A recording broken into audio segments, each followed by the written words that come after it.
Students, now in this session I will explain question number 7 and 8 of exercise 6.3 of chapter squares and square root. Okay, so these two questions are extremely important, okay, and most of the times this type of questions comes in the exam. Okay, so and this will carry 3 marks each students. Okay, now let me just read out question number 7 for you, all of you. The students of class 8 of a school donated rupees 2401. So total amount donated is what? Total amount donated, that is equals to rupees 2401, isn't it? Now for what? For Prime Minister's National Relief Fund. Okay, now in the second sentence, this is very important sentence, each student donated as many rupees as the number of students in the class. Fine. So what is the statement written? Say each student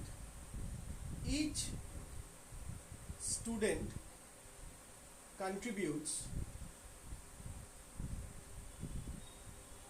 equals to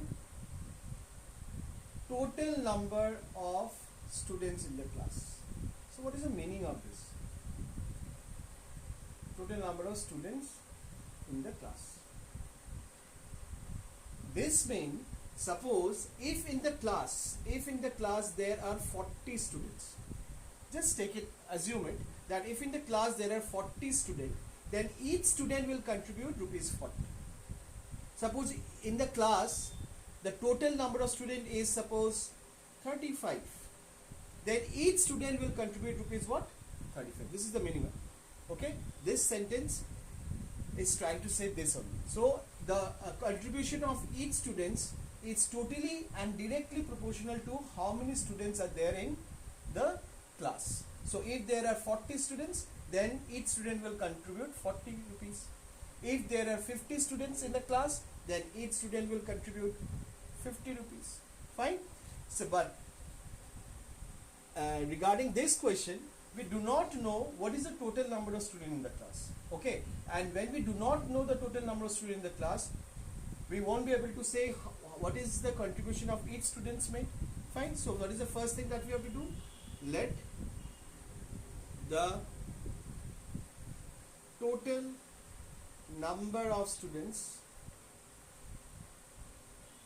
in the class be X.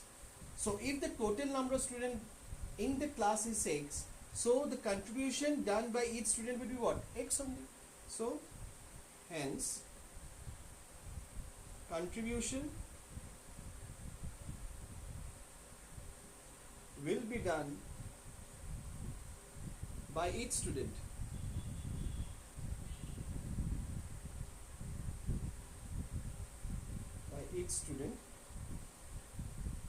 that will be also X. Fine. So now what is the total contribution then?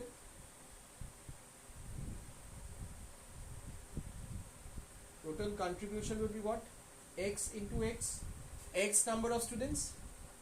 Fine. X number of total students and X rupees contributed by each student. So what is the total amount? That will be X into X. That will be X square. Isn't it?